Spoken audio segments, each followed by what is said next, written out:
Mimi nikajua haupo, ndio maana nikaamua niende zangu kazini. Dada, wewe unafurahia kwenda kazini, lakini mimi haya maisha nimeshayachoka kabisa.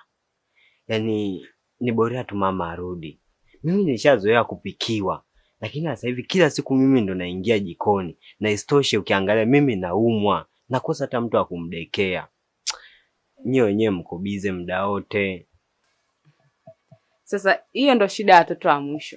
Yaani wewe kupika hizi siku 2 3 tayari ushachoka. Na vipi anayepika kila siku? Ila sio mbaya. Mimi nadhani mama muondoka wakati ambao natakiwa kuanza kazi. Kwa hiyo hilo nadhani tutaliweka sawa. Ila mimi nilikuwa na wazo. Kwa nini tusimwambie baba tutafutie mdada wa kazi kuliko hii wewe kukaa unapika pika? Nipe tano kwanza.